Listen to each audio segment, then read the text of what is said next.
I would like to say kasi and to share that to everyone, to the listeners, that Kuya Ben is one of the top honor students during his high school. In 29 years, how was your academic experience? So, marami din tayong experience na nahihirapan tayo sa mga academic ano. Pero sabi nga, pag pinagtuunan mo ng pansin, binigyan mo ng panahon, nakakasabay naman tayo. Ano. Hindi lang katulad dati na nagtatap tayo, lagi tayo contender sa mga honor na gayon. At talagang gusto natin matataas. Sabi ko nga sa iyo minsan na during high school ko, kapag nagkamali ako ng 2 o 3, talagang iniiyakan ko yan kahit na ako'y nagkakalalaki ano. Dahil nga ang gusto ko laging matataas ang grade ko. Pero ngayong high school, college ay ang prioridad ko lang talaga makatapos. Pero pero sa mga academic naman talagang binibigyan ng pansin at hindi naman tayo ganong nabababa na mataas pa rin naman. Nagkakameron din tayo mga uno. Have you been discriminated because of your age? And how did your professors and classmates treat you?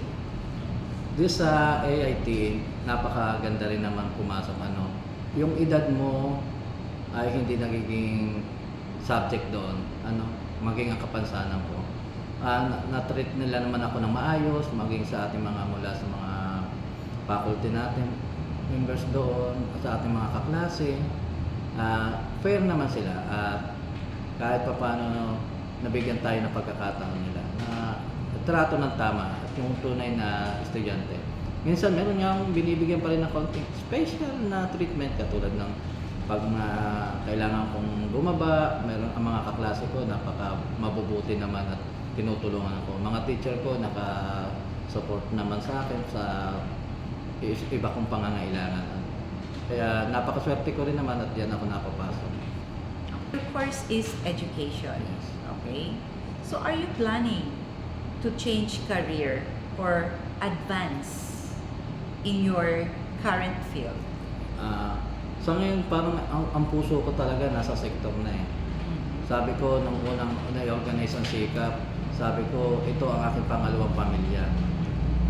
At sa pagkakataong mga ibinibigay sa mga sektor, niyakap ko ito. Kasi ito ang hiningi ko nung panahong ako kabataan ko eh. Mabigyan kami ng mga pagkakataon, hindi awa. Mga oportunidad na makapag-aral, makapagtrabaho, maging kabahagi ng pamayanan, magkameron ng pamilya na walang discrimination at tinitingnan tayo bilang tao at hindi para may kapansanan. What was your biggest challenge na hinarap while balancing study and other life commitments? Kasi syempre, as a family man, as a father of 2, and may trabaho ka dito sa LGU, pumapasok ka. So how are you able to manage your time? Okay, lagi ko lang nasa aking puso at isipan na maapektuhan na ako, wag lang yung ang kapwa ko o yung trabaho ko. Laging prioridad ko yung trabaho ko. Malimit na sa sakripisyo yung panahon para sa pamilya ko, sa sarili ko, bago yung school ko. Priority ko ang trabaho, priority ko ang pag-aaral ko. Kaya humihingi ako ng paumanhin sa aking pamilya, ang mga anak na gayon na nawawalan tayo minsan ng panahon dahil sa dami nating ginagawa. But yung sinasabi nating quality time, sinusulit naman natin doon para mapunan din natin yung ating mga pagkukulang. Mahalaga yung pangangailangan sa trabaho, lalo na't yung mga kapwa nating may kapansanan na lumalapit, matugunan natin ng tulong at sila at mabigyan yung kanilang problema at suliranin na idinudulog sa atin. Then yung ating edukasyon na determinasyon na tayo makapagtapos, binibigyan natin ng panahon kahit na medyo late sa pagtulog, kulang tayo sa financial, at least yung ating effort yung nangingibabaw para makapag-aral pa rin tayo. Bakit kailangan mo pang mag-aral? At your age, sabi mo na you started nung 2022 at the age of 48. Ano? 48. So, why?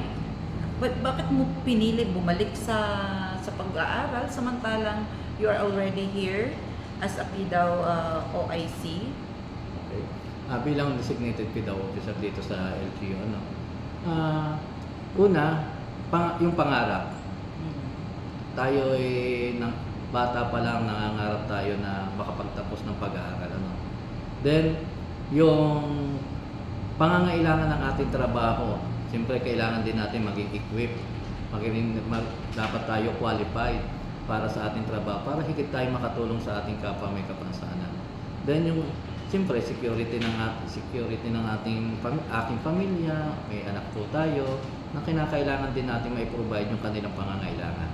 Then yung pangarap ng aking magulang na nagsakripisyong buhatin ako, ang aking ina, na ayatid sundo ako sa paaralan, na nangangarap din siya na balang araw magtatapos ako. Pero sabi ko nga, ang haba-haba ng panahon na inilaan ko sa aking pag-aaral.